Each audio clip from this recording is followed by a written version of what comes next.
pash ku e pash frikën. Së pari, trajneri nuk guxoi që ta niste ndeshjen me Argentin. Pra, duhet të ishte Daku informacion dhe jo Mane. Daku ka një formë shumë të mirë, ka qenë në mënyrë të qëndrueshme në formacion. Shqipëria ka ekzekutuesin e penalltive të Interit, një skuadër që ka qenë 2 herë në finalen e Champions League në 3 vitet e fundit. Pra, Interi i beson Aslanit dhe nuk i beson Silvinho. Pra, ne ja beson penalltin lojtarit gabuar, nuk gjuan as fort. Penallti gjuajtja ishte edhe e butë. 1.300.000 euro e ka kontratën me gjithë stafin e vet dhe paguhet vetëm nga federata, se përballon federata jonë, po e paguhet edhe qeveria shqiptare. Lojën e bukur ta marrin, ta fusin në xhep e të bëjnë çfarë duan, nuk më intereson fare. Ku mendon se gaboi trajneri kombëtarës në këtë ndeshje? Patjetër që për mua fajtori Silvinho, ne po t'i kishim mundur, do bënim një festë që kemi bërë me Greqinë 2004, që e kemi kthyer rrugëve të Tiranës deri në mëngjes, edhe pse Greqia se ishte shpallur kampion Evropë dhe ne e mundëm këtu. E njëjta gjë do ndodhte dhe me Serbinë, as edhe me Malë, nëse ne do të fitonim. Tani, ajo që më dhëm mua në këtë histori, thash janë 3 pikët. Pse? Sepse ishim në mirë se Serbia, sepse i patëm mundësit, edhe pse ata në mënyrë individuale dhe kualitative ata janë skuadrën më e mirë se ne, dhe s'mund ta mohojmë këtë gjë. Sepse ata kanë lojtarët më të mirë, kanë skuadrën më të mëdha të Evropës. Por ajo që më shqetësoi mua këtë radhë si përgatitja ndeshjes nga trajneri.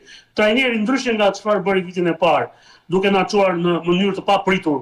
Pra askush se prisej që brenda 6 muajsh Silvinho nga i panjohur na çonte në Europian. Këtë radhë, atë ka kapur pak frika dhe unë ku e pash frikën. Së pari, trajneri nuk guxoi që ta niste ndeshjen me Argentin. Pra, duhet të ishte Daku informacion dhe jo Mane. Daku ka një formë shumë të mirë, ka qenë në mënyrë të qëndrueshme në formacion tek skuadra vet Rubin Kazan, është shënuesi numër 2 ose ndër të parë të kampionatin rus, i cili është një kampionat i fortë. Tjetra është shumë i motivuar, e ka dëshmuar veten dhe ka elementet fizik për të përballur me mbrojtjen e Serbisë. Ndërkohë, tek 11 metrëshi, Shqipëria ka ekzekutuesin e penalltive të Interit, një skuadër që ka qenë 2 herë në finalen e Champions League në 3 vitet e fundit. Pra, Interi i beson Aslanit dhe nuk i beson Silvinho. Ndërkohë, ne kemi gjuajtës penalltish, edhe Daku gjuan penallti, po edhe Daku ka humbur dhe të Rubini. Po kemi Bajrami, pse të mos japim Bajramit. Kemi Brojën, se të mos ja besojmë Brojës. Pra, ne ja besojmë penalltin lojtarit gabuar. Manaj është gjuajtës penalltish tek Sivaspori. Pra si vjet ka shënuar 12 gola, vjet ishte shënoi 18 aty, po si vjet ka luajtur në pak ndeshje, se ka qenë i dëmtuar. Manaj në fakt, muajin e fundit nuk ka luajtur fare në Turqi. Në stërvitje ai pati probleme dhe nuk u angazhua, sepse pati probleme shëndetësore, dhe në 3 penalltit që ka gjuajtur gjatë këtij viti për Sivasporin, unë e kam ndjekur, jam tifoz i Manaj, ai ka gjuajtur të 3 penalltit në njëjtin pozicion. I ka gjuajtur në krahun e djathtë poshtë.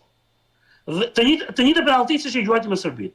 Në të 3 penalltit e Sivasporit, 2 i ka shënuar gol, penalltin e tretë që ka gjuajtur në datën 19 prill, pra një muaj e gjysmë më parë, ja ka pritur portieri i skuadrës turke Kazim Pasha. Pra, ky lojtar e ka të deklaruar, e ka të zbuluar mënyrën si i gjuan penalltin. Dhe nuk e ka një mënyrë të sofistikuar. Pra është mënyra më e lehtë e mundshme. Ai thjesht gjet një krah dhe i gjuan atë krah. Dhe i gjuan, nuk gjuan as fort. Penallti gjuajtja ishte edhe e butë. Dhe portieri serb apo stafi serb e ka studiuar këtë gjë. Unë e pash portierin serb që shkoi më një herë aty. Portieri serb 6 ndeshje kishte më kombëtar. Është portier shumë i mirë, pra Serbia nuk vuan asnjëherë për portier, por ky portier është i ri. Dhe me vetëm 6 ndeshje me kombëtarët, ti shkosh aq shpejt te penalltia do thotë që ti e ke studiuar, ti e di përpara se nga do gjuaj Rejmane.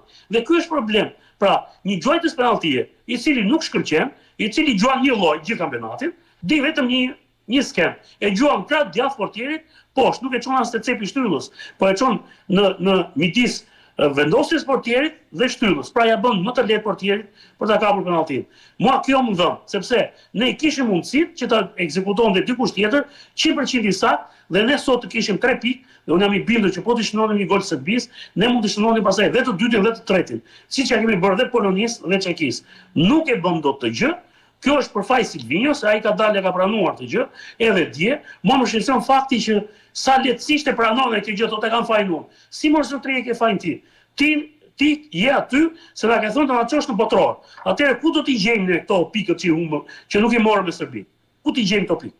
Nëse ti nuk fiton me Serbinë, si do shkosh në botror? Anglinë se mundim dot ata, ishte skuadër më e mirë.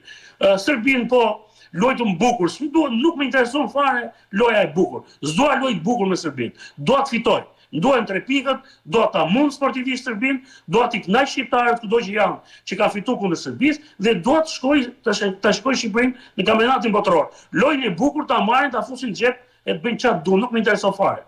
Pra, ne jemi aty për të shkuar në kampionatin evropian. Ky trajner paguhet 1.300.000 euro e ka kontratën me gjithë stafin e vet dhe paguhet vetëm nga federata, se përballon federata jonë, po e paguhet dhe qeveria shqiptare, pra paguhet dhe nga taksat e qytetarëve shqiptar dhe ti me kaq lehtësi ta humbësh mundësinë me fitu ndeshjen, nuk e di domethënë dhe mos mash përgjegjësi mbrapa. Dhe le thot, sikur gjëja më normale. Po ja e humbën ne këtë, tha po do luftojmë. Ku do luftosh? S'ka. Jemi në një grup që janë vetëm 8 ndeshje. 3 ke bërë, sot është ndeshja e 4 ndarë. Atëherë ku ti gjej se s'ke ku i gjen do pikët.